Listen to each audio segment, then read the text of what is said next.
नरेंद्र मोदी जी भी जिस तरीके से हर चीज़ों में राजनीति और सियासत ढूंढते हैं, पहले उनको किताब पढ़ने की ज़रूरत है। नरेंद्र मोदी जी के जो सलाहकार है वो भी मेरे ख्याल से निरक्षर है, अक्षर कटवा है, जो दुनिया में सबसे आगे है। वहाँ धर्म और ईश्वर को नहीं माना जाता। सनातन का मतलब होता है नित्य नूतन। नित्य नूतन का मतलब हर दिन के जो रोज रूटीन जो होता है, जीवन जीने की शैली, जीवन जीने की पद्धति, चाहे वो राम वाले हों, कृष्ण वाले हों, रहीम वाले हों, नानक वाले हों, कबीर वाले हों, अल्लाह वाले हों, बौद्ध वाले हों, हर आदमी सनातनी है।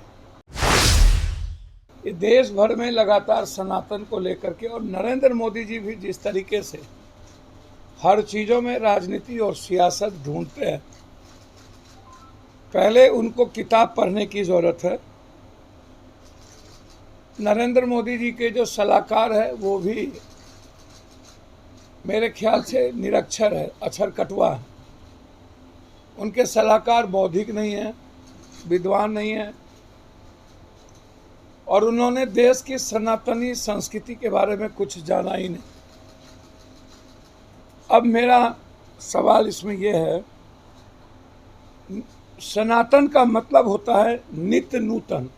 नित्य नूतन का मतलब हर दिन के जो रोज रूटीन जो होता है, जीवन जीने की शैली, जीवन जीने की पद्धति, चाहे वो राम वाले हों, कृष्ण वाले हों, रहीम वाले हों, नानक वाले हों, कबीर वाले हों, अल्लाह वाले हों, बौद्ध वाले हों, हर आदमी सनातनी है। हर विचारधारे वाले सनातनी है। वह किसी धर्म वाले नहीं है, किसी भगवान वाले नहीं है। सनातनी का मतलब है कि हम सब लोग इस दुनिया में, पहले राम, जिसको दुर्गा के मानने वाले, विष्णु के मानने, सैकड़ों धराएं, सब सनातन है। यदि उसको हम कट्टर बनाएंगे तो वो खत्म हो जाएगा। हमारे नेता जो बार बार इस बात का जिक्र करते हैं, उसमें यह है कि हमको कट्टर यदि बनाएंगे तो हमारी जो सनातनी संस्कृति है, विचारधारा है, जिसको इन लोगों ने धर्म से जोड़ दिया है, वह गलत है। वह उस पर बात हो रही है। जैसे हम अभी सिंगापुर के बारे में पढ़ रहे थे कल रात में, वहाँ 31% बौद्ध है। 31% वहाँ बौद्ध है। 20 से 25% ऐसे हैं जो ईश्वर को नहीं मानते हैं, ईश्वर को मानते ही नहीं हैं। 15% वहाँ मुसलमान है। लेकिन बौद्ध धर्म खतरे में नहीं आया, इसीलिए दुनिया में वह सबसे अधिक प्रति व्यक्ति आय वाला देश है, सबसे दुनिया में। लेकिन भारत में मात्र 14.2% मुसलमान है और 79.8% हिंदू है। तो फिर हिंदू खतरे में हो जाता है। और देश की प्रति व्यक्ति आय में पूरी दुनिया में हम 132वां स्थान पर, 132। बौद्ध धर्म मानने वाले नंबर 1 और हम 132। हम 80% और बौद्ध धर्म मानने वाले लगभग वही 20 से 25%। अब मुसलमान वहाँ 15% और 20 से 25% भगवान को मानते नहीं हैं। जो देश दुनिया में आगे है उसमें धर्म, ईश्वर को न मानने वालों की संख्या 20%, जो दुनिया में सबसे आगे है। वहाँ धर्म और ईश्वर को नहीं माना जाता। जहाँ पर दुनिया में डेवलपमेंट है, वहाँ धर्म और ईश्वर की कोई प्राथमिकता लगभग नहीं है, शून्य पे है। 29% लोग अमेरिका में किसी धर्म को नहीं मानते, किसी धर्म को। थोड़ा आंख खोलिए, जितना हिंदू मुस्लिम में फंसेंगे उतना नीचे हम लोग धंसेंगे। लेकिन किसी को भी, किसी भी धर्म, हिंदू हो या सनातन या अन्य कोई धर्म, उसको अपमानित, कलंकित करने वाला बयान नहीं देना चाहिए। लोगों के भावनाओं का ख्याल सर्वप्रथम है, सर्वप्रथम। इसीलिए मेरा बिल्कुल है, सनातनी धर्म का मतलब है, हम बीजेपी से पूछना चाहेंगे, सनातन का मतलब है सर्वधर्म संभव, वसुधैव कुटुंबकम, सार्वभौमिकता। सनातनी विचारधारा का मतलब है कोई भी जाति, धर्म, वर्ग, समाज, समूह की स्वतंत्रता पर कोई हमला ना हो, कोई गरीब ना रहे, गरीबी शब्द खत्म हो जाए, इकोनॉमी इक्वल हो, जिसको हम सामाजिक न्याय कहते हैं। सनातनी विचारधारा और सामाजिक न्याय दोनों इक्वल जस्टिस है हर व्यक्ति के लिए। क्या सामाजिक न्याय का पता बीजेपी को है? बीजेपी वाले कभी सामाजिक न्याय को जानने का प्रयास किए?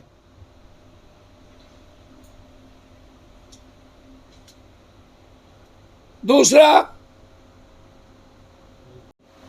मैं उनको धन्यवाद दूंगा कि हम राम वाले हैं, शिव वाले हैं, नानक वाले हैं, कबीर वाले हैं, वाल्मीकि वाले हैं, संत रविदास वाले हैं, इस्तेमाल वाले नहीं हैं, जय श्री राम वाले नहीं हैं। लेकिन यह देश गुलाम चंदन टीका के चलते, धारी के चलते हुआ, यह गलत है। मैं ऐसे किसी भी चीजों का विरोध करता हूं जो किसी भी वर्ग समूह को ठेस पहुंचाए। चंदन, तिलक कोई मतलब नहीं है। कोई मुगल अंग्रेज के समय में कौन सी बातें थी भाई?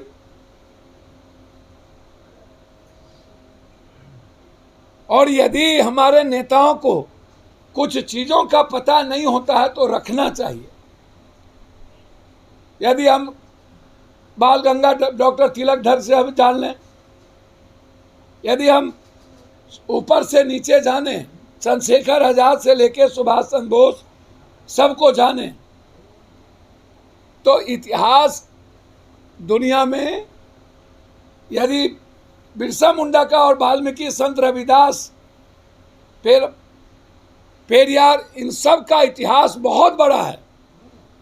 तो समाज में हर वर्ग, समूह, समुदाय का इतिहास इक्वल है। यह बयान बिल्कुल गलत है। हमारी पार्टी ऐसे बयान को तवज्जो नहीं देगी जिसमें किसी भी समाज या किसी जाति वर्ग को आहत पहुंचे। तीसरी चीज, अंतिम, मैं मुख्यमंत्री जी का ध्यान आकृष्ट करना चाहूंगा बिहार के अपराध पे। जैसे रोसड़ा में 2 बार, एक बार नगर पंचायत के उपमेयर रहे थे और इस बार उसकी पत्नी थी। दिन दहाड़े वहां के राजा झा, संजय सिंह, कौन कौन लोगों ने, ललन सिंह और क्या नाम है वो, इन लोगों ने जिस तरीके से शूटर के द्वारा, जिसमें लोग वहाँ के एग्जीक्यूटिव इंजीनियर का भी इन्वॉल्वमेंट देख रहे हैं, उन्होंने गलत काम करने नहीं दिया। एक महतो परिवार का जिसने नीचे से ओबीसी अत्यंत पिछड़ा की लड़ाई लड़के रोसड़ा में वो 2 बार एक नगर पंचायत के उपमेयर हुए, गोली मार दी गई। हम उसमें एसआईटी जांच चाहते हैं। हमें समस्तीपुर के प्रशासन पर दूर दूर तक किसी भी कीमत पर हमें भरोसा नहीं है। हम उसकी पूरी इंक्वायरी, पूरा मोबाइल लोकेशन, पूरा का पूरा किससे किसकी बातचीत हुई है, वो सब का, कल पूरा भर दिन रोसड़ा बंद था। लगातार घटना पर घटना, घटना पर घटना घटित हो रही है और उसमें पदाधिकारी का इन्वॉल्वेशन बहुत ज्यादा है। इसके पहले 3 कुर्मी को उसी रोसड़ा में मार दिया गया, फिर उसके बाद बगल में मार दिया गया, फिर कल नगर परिषद को रात में हम 12 बजे वहीं थे। तो हम उस परिवार की सुरक्षा, उसकी एसआईटी जांच, हम मुख्यमंत्री जी को पत्र लिख रहे हैं, डीजीपी साहब से आग्रह करेंगे इसकी पटना से एसआईटी जांच, सीआईडी की जांच करा दिया जाए कि उनको मरवाने में किन किन की भूमिका है। मुझे लगता है कि बिहार की जनता जो आम लोग हैं वो डरी और सहमी हुई है अपराधी माफिया पदाधिकारियों के नक्शे के कारण। आपकी क्या तैयारी है? अभी तक आपको किसी गठबंधन से बुलावा नहीं आया है क्या? चलिए, अभी मेरी जो बातचीत थी मैंने कर दिया। मैंने सनातन पे जो कहना था मैंने आपको बताया। लोकसभा की चिंता आप मत करिए, लोकसभा की चिंता जनता को करने दीजिए, और मेरी चिंता जनता कर रही है। कोसी सीमांचल मिथिलांचल माँ के तरह जो एक पुत्र का चिंता है वो कर रही है, और हमारी जो जिम्मेदारी है जनता को लेके, माँ को लेके, एक घर को लेकर के मैं वो अपना कर्तव्य कर रहा हूँ। उदयनिधि स्टालिन पर क्या कार्रवाई हुई? सर, कार्रवाई होनी चाहिए। किस बात का कार्रवाई नहीं देगा स्टालिन? इस तरह से ध्यान देने की आप सनातन को जानते हैं क्या? क्या जानते हैं सनातन के बारे में? सनातन पर बोलने का राइट सबको है। मैंने पहले ही कह दिया कि सनातन कोई धर्म और भगवान से नहीं जुड़ा हुआ। सनातन दुनिया की हर विचारधारा को मानने वाले लोग सनातनी हैं, और उन्होंने साफ शब्दों में कहा सनातन और सामाजिक न्याय में कोई फर्क नहीं है।